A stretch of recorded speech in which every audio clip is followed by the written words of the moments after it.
Welcome to the Your Opinion Doesn't Matter podcast. Okay. It's a good day. It's a good day for real. You know, I got a good friend of mine, man. A good friend of mine. Shit, how many years we knew each other? Man, over 30, man. Over 30 years. Over 30 years at least. Yeah, I consider him a brother of mine, you know? No doubt. Yeah, man. I'm proud to say he's a friend, and I'm proud of you for what you've done with your career. So, you heard me a couple other podcasts when I talk about like well-known DJs or MCs that's come from the East Flatbush neighborhood. This is one, a good friend of mine, DJ Scratchator.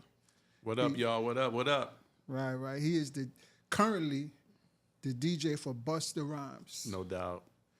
Yeah, man. So going on about 20-something years with that. 20 years. 96 to now. 96 to now. Yeah, almost 28 years. Even I know you longer, but you know, definitely it's like like over 2.5 decades, man. That's what's up, man. So let's get into hip hop, man. What inspired you to start DJing, man? What got you into it? Well, in most households, there was always music being played. You know what I'm saying? Like music is so even much more so popular now that everybody listens to their own. You had to listen to what was being played by your parents. You know what I'm saying? And, you know, I had an uncle who he had a DJ setup. I give him his props as to say he had the DJ setup and he would play music and he knew what to play. But to me, the DJ also knew how to do a little bit more than just play the music that the people wanted. It's actually, you know, back then doing little tricks, being able to scratch, blending music, you know, keeping it rocking, not letting the music stop, you know. Right. And my uncle, you know, like I said, he played music and he still does up to this day. And but one time, you know, as a kid growing up and I was listening to music in the house and my uncle had the DJ set up and I wasn't really interested in it until I actually saw a DJ DJing. And I got inspired from this in Philadelphia. As a kid, I saw some DJs DJing in the park. Just happened to be, you know, the kids riding the bike, and I just like, wait a minute, something don't sound right. You know, let me look into see what's going on with the music. And when I got close and I seen the DJ cutting the records and switching the songs, I was like, as a little kid, like, oh, we have that at home. I could do the same thing. So when I got back to the crib, I touched my uncle's stuff and he tried to kill me. He was like, what are you doing? No, you don't do that to records. You're going to mess them up and blah, blah, blah. But I later learned, like later on that actual year that happened. And I'm not going to say when that was, but, you know, I met some DJs when I came to actually Brooklyn. Because I used to go down to Philadelphia for the summer. I was just about to ask you, where did you get the Philly? Yeah, I was in Philly. I used to go down for the summer. You know, my moms used to ship us off. Ship me off down to hang out with grandma so she could get a break. Okay. You think about it. Oh, for the summer? Yeah, just for the summer. Yeah, after school was out. You know, and I enjoyed it because Philadelphia was popping as far as like kids on the street back in these days. It wasn't dangerous to the point other than you got the little bullies, but it wasn't gunshots popping off and all crazy like that. You know, it wasn't so bad out there in Philly like it is now. I'm not knocking Philly because I still go down there. My grandmother still lives there.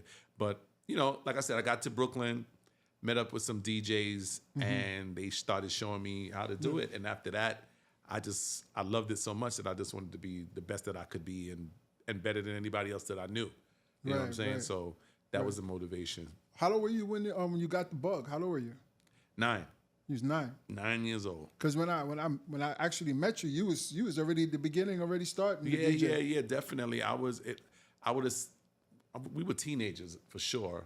I'm just trying to remember like how old, but maybe we probably met maybe like around I was 14, 15, somewhere around them ages, somewhere. Yeah. And I met you because of a DJ. Yeah. You know what I'm saying? Yeah, used to come on the block. Yeah, DJ Dane. DT, Dice, you know, these guys, they, through Dice, I met a lot of other DJs because Dice was very popular too. and he was on the scene. He started like around the same time as me, you know, and we met because we were supposed to battle. Then we became good friends, and we started DJing together, and blah blah blah. We never really battled, but Well, y'all supposed to battle? me and Dice were supposed to battle each other. Oh, word? I didn't know that. Yeah, but then when we finally got around to it, it was just all love. You know what I'm saying? So but not saying we had beef, but it was just like battle for what? Let's just Right. do it. You know what I'm saying? Right. Yeah. So we officially met because of other DJs, and you happen to live on the same block as DJ DT, and and another battle was supposed to happen. That's why we came around there. It's because if I remember correctly, DJ Godfrey was supposed to battle DJ DT, you know, Dane. And we came through, and then we just formed a crew after that. It just, you know. Oh, wow. You know how that's some history. from what I remember. Now, when you finally get DJ Dice up in here, he might have record another something story, else. but I believe that's how it went. He might because say it's so long he came ago. around and you chickened out. He probably going to say something like that. He can say what he wants, you know. Yeah, DJ Dice, currently he's DJing for Redman and Method Man. Yeah. So what about any MC battles? Anybody was supposed to? Who used to come down there? That's like like known now. Come down where? In Dane's basement. I don't know about in Dane's basement, but I definitely used to work with Little Sean. You know, definitely. Bus used to come on our block of Troy Avenue. That's how I met him, through my best friend, E Double, and you know, I mean, that's it. And then, of course, we knew Special Ed was from around the way, and all of that. But as far as any other rap artists, I mean, but didn't you get wasn't Busta wasn't the first one who recruited you? Somebody else recruited you? Well, I actually DJ'd for Little Sean for a little bit. No, before that. MC Light. Yes, MC Light. But yeah, that was very short lived though. But we still cool to this day because I see her every now and then. What had happened with that? What happened was Light and I went to the same high school. Wingate. Right, Wingate, which is not too far from where we live, right? And Light, because I was a DJ in school and people knew me. She's like, I want you to be my DJ, right? And I'm down with it, right? But I guess me being too honest about how I felt about her music, what it sounded like, Oh wow. she didn't like my comment, I think. And after that, she was like, I don't know if I want to rock with you like that. And what it was, I can remember, of course, because of course she blew up, right? And I wasn't kicking myself because I didn't even know the magnitude of what it is to be seeing a rap artist that blow up. You know, you see them on the videos back then, here and there, and you hear records on radio and stuff. But anyway, she came out with her song, I Crammed to Understand You, Sam. And when I heard it, compared to some other things that I heard that I liked, I said the way it sounded, because it was nice, it was raw. It was real true form of hip hop. I'm not taking nothing away from it. But for my young mind and not having the experience, I said to her, yo, it sounded like something that was made in it didn't sound professional. It sounded like it was made in a basement. Like, because I was already aware of recording stuff in a basement, right? So me knowing how something sounds like it's recorded in the basement compared to what was on record, that's what it sounded like. And I think that was what they was looking for. That was the sound they was going for. And when I made that comment, I think she was probably looking at me like, she crazy? got tight. She got tight. I believe she got tight because after that, we lost connection like that. And it wasn't like she said, yo, I'm not working with you, or it was like some really ill vibes. It was just like silence after that. I was like, okay, but other things was happening in my life. I was still DJing. I was still doing what I wanted to do. So it was like, okay, no problem. Because we was in high school. Your road was, you are like you are a historian of hip hop, and I'd like to think so. I like to think that I played a major role in hip hop, right? But I'm humble and I'm modest with it, right? But what I can say is, like, when I think about, let's say I didn't say what I said to her, and I did end up going out and rocking with her, who knows where I would be now, right? Correct. And I believe that, there's always a path that's kind of like set for you, and certain things were supposed to happen. It's supposed to happen. Because right now, Light is great. Light is doing she's still doing touring. voiceovers for BET and certain things. She's all right. So when I see her, she looks like everything is glitz and glam and everything is great. And I don't know what her DJ at that time. What is he doing now? What he's doing now. I don't see him. You know. So but you know him though. You know I think I met him once. I mean, but if you see but him, I know you know what he looked like back then. I don't know what he's looking like these days, right? That's what I'm saying. I haven't seen him. Right. So I'm not saying that he's not doing anything great or whatever, or you know, or he is doing bad. But at the end of the day, it's like I just know where I'm at now. I'm grateful for where I'm at right now. Having that experience, having the experience of working with my local DJs like Dice, DJ Lex, DJ Exclusive, like the guys who taught me how to DJ, being around, having the opportunity to first get on the industry scene, the hip hop with Little Sean, you know, who was down with me and some of the other people I just mentioned. We had our little crew, but he got a record deal and he started doing his thing. And then after that, linking up with Busta and also being able to DJ for countless other artists as a result of working with Bus, meeting other people, and holding them down when they needed me. You know what I'm saying? Yeah. Yeah. So tell me, let's. I remember, right? Me and Prance, we was the Young Bucks rolling with y'all at different parties. Right. Them parties back then was crazy. Right. Explain what you mean by crazy. What was crazy about them? The fights. The shootings and this was hip hop. Right. And it just. Well, you know what? I don't agree with the fact that. Not everywhere we went. No. Action. I wasn't even going to say that I don't agree that every time we went out it was crazy. I don't agree that shooting and fights is hip hop. That's what I meant. I think that hip hop is the music. It's the fun part of the of Black culture. What we bring with our style, with our how we finesse words, how we manipulate the music. Right. You know what I'm saying? Taking old classics and giving it a different sound, keeping some of the original sound, but making it more hip. Right. And make you hop. Because that's what hip hop was about. It was dance. It was all of that. But I understand what you're saying. Hip hop always, and it seems like it still does, bring violence. But so does rock. Right. But you know what? I mean, I stand so corrected. I didn't mean it like, okay, that's hip hop, meaning that was there when we was growing up in hip hop. Right. That was the negative side of hip hop. Hip hop is beautiful. Right. A lot of things spawn out of hip hop. You know what I'm saying? Everything is, and it was new. That was the beauty of hip hop. It was new to us. Everything was new. Right. You know, you would learn certain new scratches. Right. You'll learn different things. Now there's nothing really considered new to me. There's nothing like a new feeling, you know, beside these kids is not even rhyming on beat. You know what I'm saying? It's like they doing their own thing. Well, you know something, you're right. But there is a lot of new. That not rhyming on beat is new. Because that was never hip hop, right? So just to we still have people who actually give you real hip hop. You know, there's still people still pushing it. Some of them are not known. Some of them are known, very well known. You know, some of them are beefing with each other right now. You know what I'm saying? Yeah. And some of them are still doing it even from back, maybe not as far back as what we're talking about when we was in the parties, but as far back as 90s. You know, you see what Meth said about going to Summer Jam. He said, yo, we like the crowd is too young. They don't know us like that. So I won't be attending anymore. But to me, I don't agree with not going. I agree with that. He said the crowd is young, and actually showing them is key.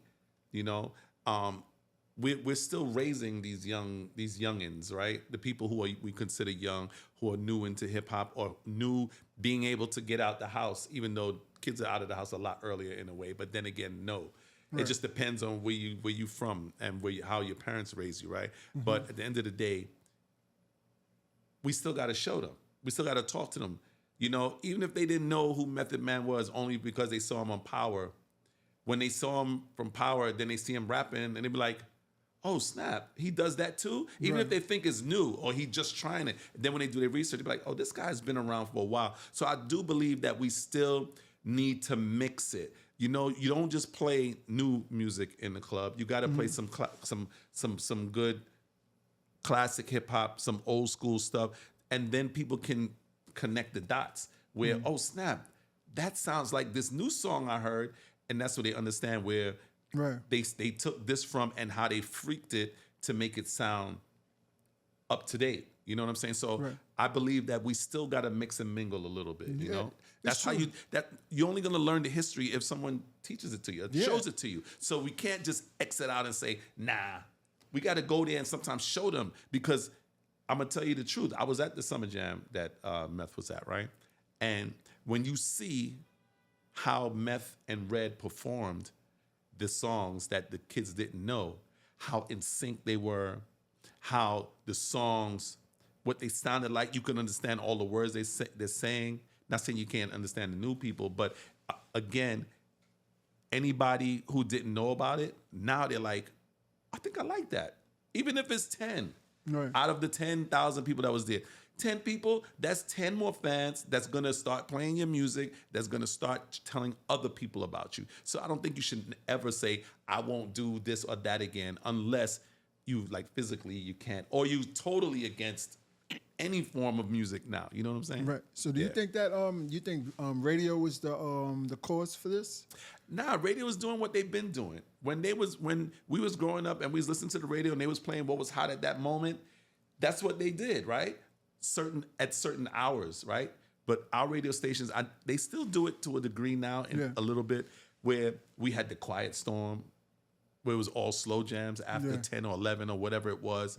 But then you had the hip hop during the day. Then you had old school during midday for the lunch. So that's still happening to a degree, but at the end of the day, I don't think radio is to blame. I know that they do push the new music because of whatever politics, but they do have some stations that still give you what you want. You just got to, if you want to hear it, you got to learn. And then, real quick, the kids, the kids don't listen to the radio. Yeah. They go straight to the internet. They see what's trending on the social media platforms. So you can't blame the radio anymore either for what the kids like. They're gonna go and find what they like. They're gonna find what they like. They're gonna find it. You know what? I'm the radio. The radio to me is it did a lot of damage. Like, so see the gatekeepers, like how Funkmaster Flex, he's a gatekeeper over there. Right, like, right. You know, he's staying there. It's like they don't want no new blood in there. And like right now, there's this reggae song that comes on 97 and 105. And it was like, I'm like, damn, why are they pushing this song? And then after like 2-3 weeks now, I'm liking this song. So I want to know. Do you know what song this is? No, I mean, it's only reggae song that come on during the day. Are you talking about the one? Yeah, that one. Praise. That's Bob Marley's grandson. Okay, that's Lauryn Hill's son, and that's Rohan Marley's father. Lauryn Hill, she had all her kids with Rohan Marley. Yeah. And that's her son. So that song, why they pushing it is because it was trending so hard on the social media platforms. Everybody was using, yeah. I never heard it. Yo, the song with no video had over 55 million views with just his artwork. And social media, I don't know if there was some back channel on how it gets pushed like that. Yeah. I don't know those politics like that. Right. I mean, we could always be conspiracy theorists and come up with some or think of some stuff, right? But that's why you heard that song, because when the streets are dictating what's hot, the radio is gonna jump on it. Right. So I couldn't even. I was like, yo, this song to me was kind of whack in the beginning, but then after you hearing it, but now that I told you who it is, did you know that his name is YG Marley? No, I didn't know anything. All right, now that you know that he's a Marley, can you now hear because if you listen to the beginning sample, it's Bob Marley. I don't know if you heard the beginning. No. The very beginning, you'll hear a song of Bob Marley playing, and then they take that same track, they freak it a little bit, and his grandson is singing, and he's going, and he has a Bob Marley sound. Now that if you connect the dots, when you hear it, you're going to be like, okay. So, yeah. So that is like, again, you didn't know why, and then now you see the connection on why it happens. It was trending. It's trending.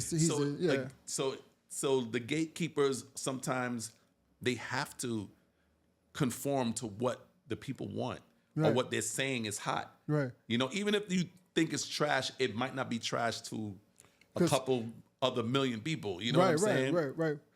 Because I thought they would test that after 6 p.m., but I'm hearing that at 2 in the afternoon, 12 o'clock. I'm like, dang. I did a nice little remix of it. I put some Busta vocals over it from off of his latest album, from the Blockbuster album, and he loves it. He told me that's like one of my best remixes. I make a bunch of different remixes, but he was like, yo, even a lot of people say, yo, Scratch, that one.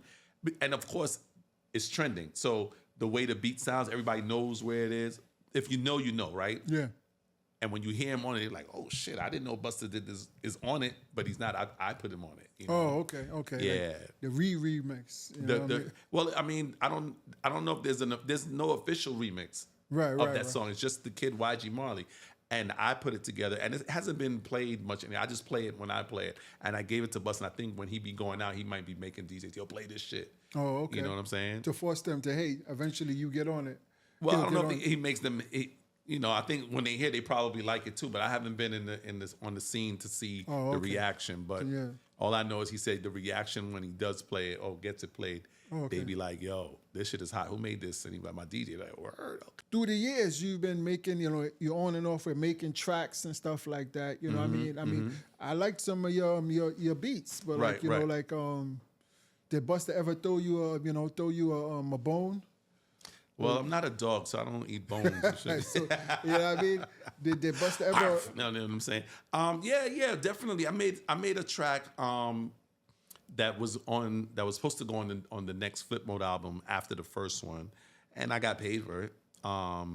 Actually, Busta helped me get a track that I made to Method Man called "What's Happening," which was pretty popular at the time. This just came out back in 2003. And him and Method Man is on it. I produced the track. They shot a video. They've never performed the song together, though. But Method Man did perform it once on MTV. Right. You know what I'm saying? And I got that footage. I'm glad I got that because I never saw him perform it. And every time I saw him, I'm like, yo, what's up? When you going to perform my track? He said, I don't know, man. He said, I can't do it without Bus. He said, I tried it once before, and it came off, but... because he raps first. So he's on the first verse, then it's the chorus, and then Bust. So he could do it like that, And because we was on tour together 2 years ago, the Wu-Tang and Nas State of New York Mind tour. And, the beats, man, like, he has helped me out on it here and there. Right, you know what I'm saying? And I've just, since we're on the topic, I've done tracks for Fabulous. I did a track for Monica through the help of Missy, who I'm going to be on tour with this summer. Okay. Missy, Sierra, Busta, Timberland, and it's gonna be epic, man. Nice. And do you have any did you ever meet somebody and you was like super starstruck? I mean, it was a pleasure to be able to stand up next to Janet Jackson. You didn't meet Mike? No, I never met Mike. Standing up next to Janet Jackson. I saw her once at the video shoot when they were shooting the video for What's It Gonna Be. And then seeing her when Bus won, I think, the best video or something on MTV, and she came up and we all went up on stage with him. But starstruck for anybody. You've been in it too long now. Yeah. I don't know. It would have to be somebody that maybe we thought was dead and they not. Oh. That I would be like, oh shit, But right. I've been around countless people, Right. I don't know. There's nobody. There's nobody out here. I know when I do get around certain actress and actors and stuff like that, I size them up because on TV everybody looks kind of big, and then when you finally see them, like, Sure. small because Right. everything is always zoomed in. You know what I'm saying? So Right, you right. see them, they look like they big. Right. Yeah. So now, let's take back to the parties back in the days when Okay. you was doing it for the love. Like majority was for the love. Y'all wasn't getting paid like that. Yeah, we were getting some money, but it wasn't like like what I would get now if I DJ. You know what I'm saying? Right. It was for the love. It was for the fun. It's for the experience.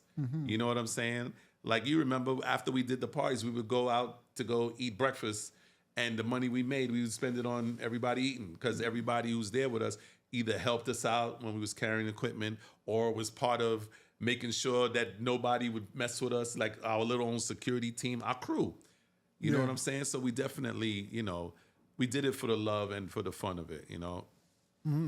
That's how your passion usually starts. You love it, so you don't mind doing it. So now, far as like the first when you start scratching, like I remember some certain records y'all used to put markers on it, like especially for Eric B for president. Right. Make it clap for this. Right. Y'all used to put marks. Explain to people when y'all used to mark the records to catch it. So I think explain what does it mean when you mark the Okay, records. so for the people who are DJing now, who maybe started within the last, let's say, I'm going to give it 10 years, right? Because Serato and Tractor and all of these DJ softwares are in effect now. The cue points would be our one cue point on the record back in the days. That cue point told us where whatever sound we wanted to cut or bring it back to is where the actual mark would be. So picture a record spinning, as you could see in Serato. There's a line that's spinning around in a circle clockwise, right? And every time you scratch it, it would go like this. So if for Eric B for president, if the mark was at the top and it said I came in the door, so at that point you would know the I is right at the top. So when it went, I came through the door, and you wanted to bring it back to that point, you would reverse it back. I came to the door. Bloop, I came to the door. Bloop. So when you were scratching it, if you scratched it and when I came to the door, I said it before, I never let the mic magnetize me no more, then you want to go back 2 times back to I came to the door. So if it went around once, twice and a half, you knew you had to go back around 2 times and a half to bring it back. Right. So that's what the markers was. Now, you don't have to worry about that as much. We have these buttons, the cue points, and you can have multiple. So if you knew I came to the door and said it before, you could hit the first one. Usually is red on the DJ systems, and the second one would be yellow. So I came through the door, said it before. So now you could go, I came through the door, said it before. I came to the door, said it. Said it, I came, I said it, I said it, I said it. You could do it like that. So it makes it jump, but we couldn't do that Right. we didn't have any buttons. We had to do all that manually with your hands. So you would have 2 of the same records.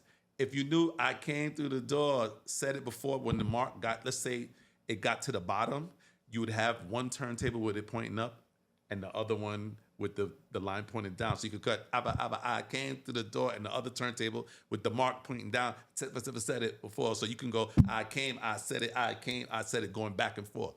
But now, the cheat code with the computer, you can have up to 10 cue points on one MP3 for different parts. And then now you can make beats with them because you can hit it like a pad, like a drum. I can't, you could do whatever you want with it. So that's what the marks were for us back in the days. So do you think that the new DJs who didn't come up with in the 1200s is the actual DJ, like people with turntables, the turntables, yeah, because there's so many different brands of turntables. Yeah. Do you think that it was do you consider those guys real DJs if they're using those computer things? Well, if they're using, because one thing I liked about the new age of DJing that came to be with the computer was that they allowed the computer and the turntable to work together. I think that made the life of a DJ a lot easier because now you didn't have to carry all the record crates. You had all your songs, if you had it as an MP3 in the laptop or on your hard drive, and you could select them without having to turn around and look for a record or do something, you know? Now it was instantaneous. I could switch almost a song a second if I want. I could just go bop, bop, bop. And if you have it set up right, you can make it seem seamless, right? So it's a beautiful thing. It made the life for DJs who came from the turntable and vinyl era, it made their job easier.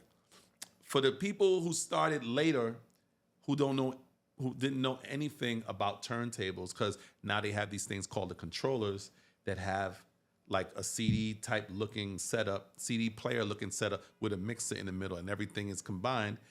Now, the turntable, you don't need it. Right. Everything is all in one. Use your laptop. Sometimes you don't even need a laptop. If you have a flash drive with all your music, you can just plug it in, and you can select what's on the flash drives to play through this nice.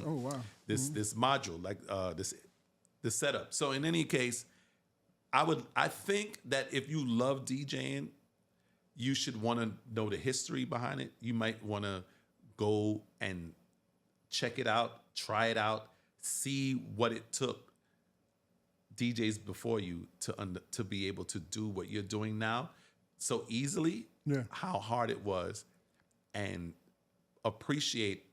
I think DJs would appreciate so much more what they were able to do if they knew how it was back in the days. Yeah, you know, and I think that is something. Right there, you know, you wanna look into that, DJs. You wanna go and just, even if it's just try it. Go look at some videos of some DJs who were battling back in the 80s and the 90s when there was no Serato, no Tractor, no virtual DJ, none of these softwares that are out now, and see what they used to do with these records and what they used to make people, how they used to amaze people with what they did. They're doing, in actuality, everything that Serato and all of these DJ platforms were based off of how fast DJs used to do things in the battles. You know, that's what made them say, yo, we need to make something, to me, that can do what these guys are doing, but the average person could do it. Right. You know? So they found the cheat sheet. Pretty much, they found a way to make some money. But it also made lives easier for the current the DJs who had it hard, right? And how about this? Those DJs who were dope back then are even crazier now with this software. Even the guy who's just learning can't do what these DJs are doing. Like, you got to be so invested into what it is you want to do on these turntables now, because DJs are still using the turntables, but again, they're using the aspect of the computer age to do what they did, but they could taking it to like 100 times a level higher than what they were doing back in the days, because it's so quick. And a new DJ, even if he thinks he could come in and do that, it's going to take him years to be able to get catch that. up. I mean, well, maybe not. It just depends on how motivated some people are. Yeah. It could take them weeks, but it ain't going to be like, oh, what DJ Craze or DJ Qbert or any of these other battle DJs from back in the days, what they're doing now that I see, they're not going to be able to just go up there and say, I could do that, blah, blah, blah, blah. Nah, there's a lot of thought. Creativeness is still in the mind. Technology, helps your creativeness, but if you don't have it, you ain't going to do it. You can't get it. You can't do it. No, you have to develop it. I'm going to say you can't get it. You got to develop that, you know? Just a skill set. Yeah, man. There's definitely a skill set, man. How do you feel about the current state of hip hop and like what's going on, and how are you fitting in to this new age of hip hop? Well, I don't think I need to fit in. I'm already in. Right. You know what I'm saying? Yeah, my bad. No. It's cool. That's still a great question, how I fit in. I believe that I'm in. I'm not trying to fit anywhere. I just do what I do. And I play the new music when I learn of it, because there's some things that come out so quickly that you can't keep up unless you constantly on it like that. And I'm not constantly on it. I'm gonna keep it a buck. I got other things happening in life that I can't just be on trying to know what the newest thing is. If it's that popular, I'll hear about it, right? And the current state of hip hop, I like where it's going. At the moment, it seems, well, let's say a couple weeks ago or maybe a couple months ago, it seemed like the girls was running it. Like there was a bunch of new girls out, a bunch of girl records was out, you know, between Cardi B and what's the name? Brooke and Glorilla, Megan Thee Stallion, Nicki, and all of these girls, you know, it was like, oh man, it's like the girls are taking over. Right. You know what I'm saying? Right. And then, and not to mention, I mean, shameless plug, my daughter raps too. So Yes, she's about to blow up Yeah, soon his daughter's too, right? good. His daughter's and good. And she raps on beat and all of that because you said that they don't beat. But in any event, then I felt like the men was like, yo, wait, what's going on? Like everything is all about the chicks right now. Oh yeah, Sexy Red and, you know, City Girls. And I know there's one person I'm forgetting. Oh, I said Cardi B. You know, all of the girls that's just been Megan. Yeah, I said Megan, but all of the girls that's just on the scene. Right. You know, that's Lotto and Sweetie, all of them. Anyway, now the biggest talks right now was, at least recently, was the Kendrick and Drake beef, which started with J. Cole in it, and then he respectfully bowed out, and it was a way to get everybody back on the dudes is they going in. Right. Now, I'm not saying the girls are quiet, but nobody ain't talking about it as much. Right. You know, and I'm not saying that this is a conspiracy or whatever, but it's crazy how the universe works where it shifts the attention back and forth, whether it was planned or not. It's crazy. All the girls be beefing too, you know, to a degree. You know, Nicki and Ice Spice against Cardi B and what's the girl I said her name was? Lotto. They going back and forth. So, you know, and I learned this.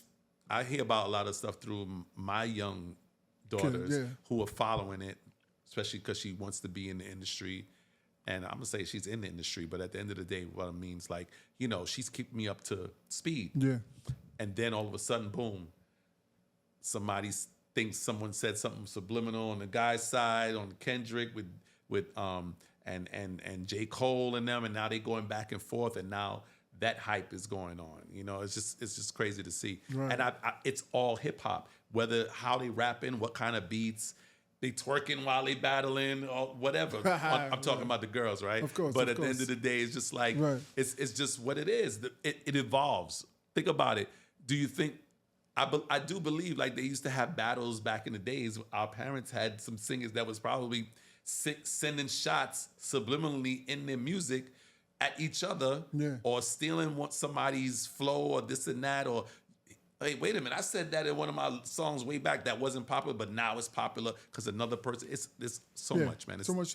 It's history. It's just what happens. Yeah, that's what it's competition. Competition and history repeats itself in different ways, man. So you think Drake took that L, that major L? I still, you know what? I saw Funkmaster Flex and Ebro talking about how Flex said Drake took it, and then Ebro saying Kendrick take it. At the moment, I like both of the songs, but I think there's a Drake song that I didn't hear yet. I think that came out after They're Not Like Us. Right. But They Not Like Us, everywhere you hear it, they be going crazy for it. Right. Everywhere. Because it's easy. They Not Like Us. Everybody sings it.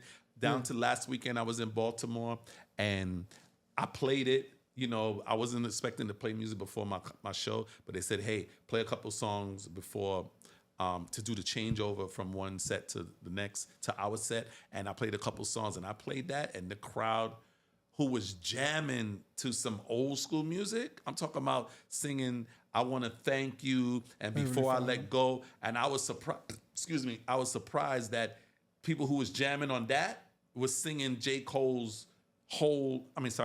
Kendrick's whole song. It was just like, and they were older. It was mature people. I want to say they were older, but it was mature people who was there to see, you know, Busta, Big Daddy Kane perform a little earlier before us. The next day they had, I forgot, it'll come to me in a second, but it was just good to see that, that battle record is bananas. It's bananas, and it's worldwide known so far from what I heard. Nice. I'm happy. It's just I got to hear the latest Drake that came after that. I think I heard one, but I think he did maybe two. Don't quote me. Well, I mean, yo, it's a healthy competition, man. Yeah, man, and you gotta love that. We would like it all to just stay nonviolent. That's it, man. Yeah, Stay we love it. Nonviolence. But there's always somebody's mans in them who it's the mans in them. You can't control the mans in them. Like, yo, what? He said, what, man? I ain't going for I'm going to go see what the hell. I'm going to go check them. Yeah, I'm going to pull up. And the main man will be like, nah, don't do that. And then the dudes will be like, okay, I won't. And then they still do it. Entourage against entourage. You got to know who you have around you. Then they run up on each other and start headbutting each other. Bam, man, bam, bam, listen, bam. Man, everybody wants to prove that, yo, man, see, I'm down for you sometimes, you know. Screw that shit. Yeah, man. But yo, screw that. Yeah, man. I mean, man, just, you know, for the people, I know we're gonna reiterate it. You know, it's your boy, world famous DJ Scratchator, the hottest in America. You know, I just want everybody to know, man, if you love what you do, you can be great at it, and you could probably live off of it and take care of your family. And one of the things that I'm grateful for with the fact that I love DJing so much that it gave me an avenue to be able to survive. I'm still surviving off DJ money and take care of my family. And that's a message that I would like people to get from me. Yeah, and that's a good closing statement, because every time we always do a closing statement at the end of this show. No doubt. And my closing statement is that keep hip hop alive, man. Oh yeah, definitely. Keep hip hop alive, and it's running through a lot of people's veins who really love it. Right.